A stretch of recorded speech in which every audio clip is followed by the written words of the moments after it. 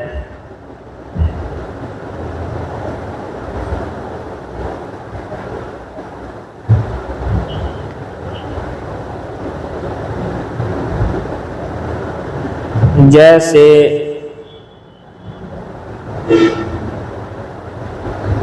آل رسول، آل رسول،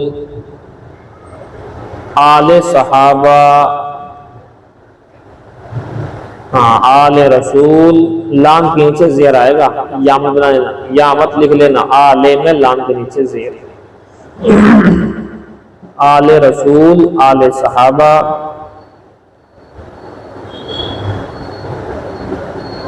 اب دیکھو رسول اور صحابی کیا ہیں؟ ذوی العقول ہیں، ذوی العقول مطلب عقل والے۔ نہیں سن بھائی، انسان کیا ہوتا ہے؟ عقل والا ہی ہوتا ہے۔ اچھا جی، برخلاف اہل کے، برخلاف اہل کے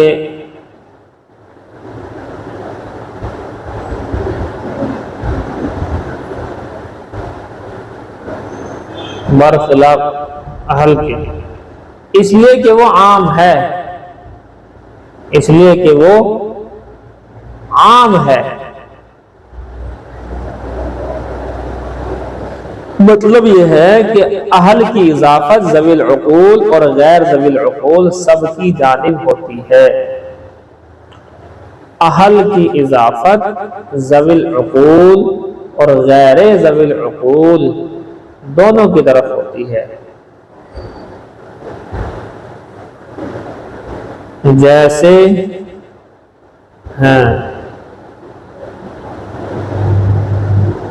ذوی العقول غیر ذوی العقول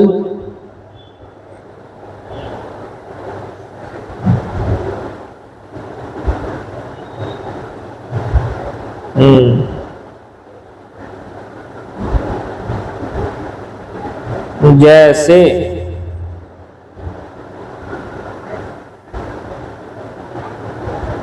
لکھو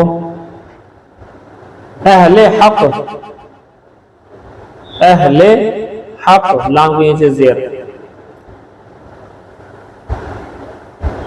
جی اہل حق، اہل علم، اہل حق، اہل علم، اہل فاطمہ، اہل فاطمہ۔ اب دیکھو حق اور علم غیر ذوی العقول ہیں، ان کی طرف اضافت ہو گئی، آل کی اضافت نہیں ہو سکتی تھی، آل حق آل علم نہیں کہہ سکتے تھے، وجہ حق اور علم ذوی العقول نہیں ہے، غیر ذوی العقول چیز ہے، سمجھ گئے؟ لہذا اہل کی اضافت ان کی طرف ہو سکتی ہے، اور اہل فاطمہ اور اہل تابعی یہ سب ہو سکتا ہے۔ تابعی، تابعی یہ فاطمہ اور تابعی ذوی العقول ہیں، اس کا مطلب یہ ہے کہ اہل کی اضافت غیر ذوی العقول کی طرف بھی ہو سکتی ہے اور ذوی العقول کی طرف بھی ہو سکتی ہے، عام ہے، سمجھ گئے؟ آل کی اضافت نہیں کر سکتے آپ، آل حق آل علم نہیں کہہ سکتے، آل تابعی کہہ سکتے ہیں۔ چلیے نمبر 2 لکھیں آپ، فرق نمبر 2، دوسرا فرق، آل کی اضافت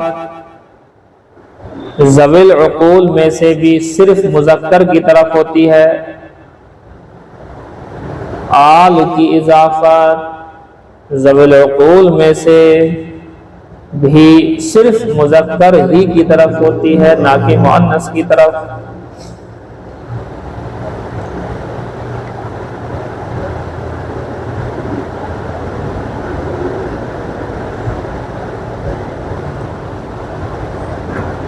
جیسے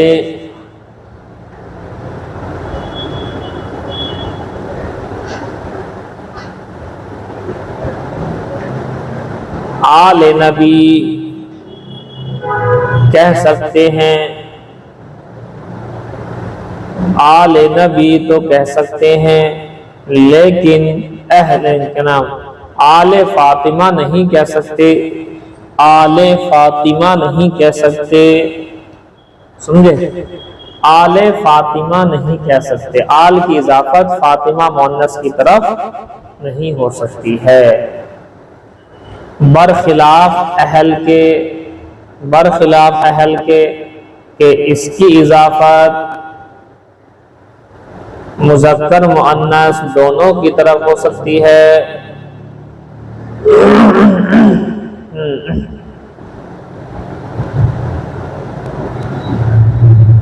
برخلاف اہل کے کہ اس کی اضافت مذکر و مؤنث دونوں طرف ہو سکتی ہے، جیسا کہ اہل فاطمہ، اہل تابعی دونوں طرح کہہ سکتے ہیں۔ فرق نمبر 3، تیسرا فرق، اہل تابعی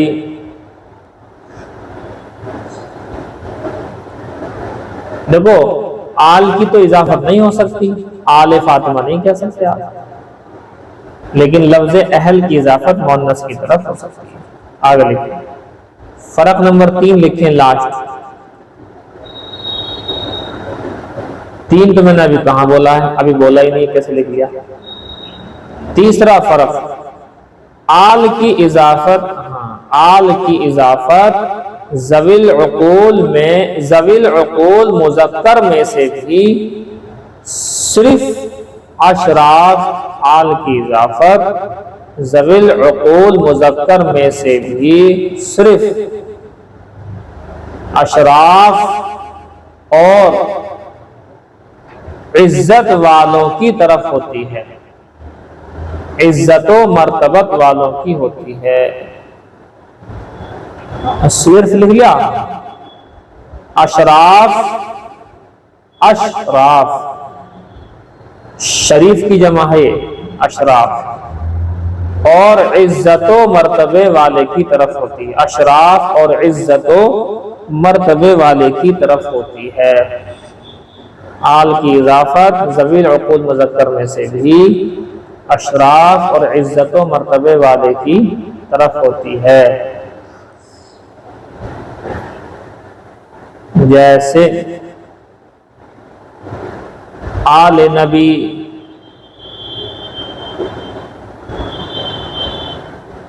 برخلاف اہل کے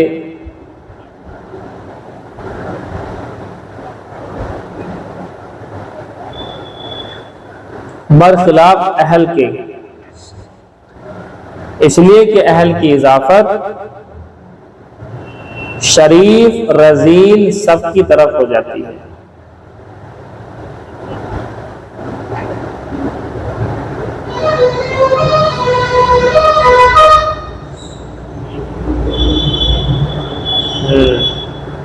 اور رذیل، شریف اور رذیل، شریف بچوں کو کہتے ہیں، رذیل کم تر کو کہتے ہیں، بڑے کو کہتے ہیں۔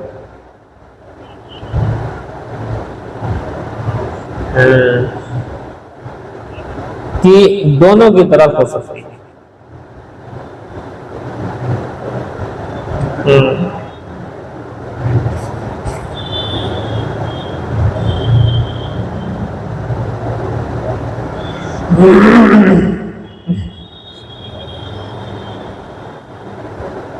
نہیں آئی؟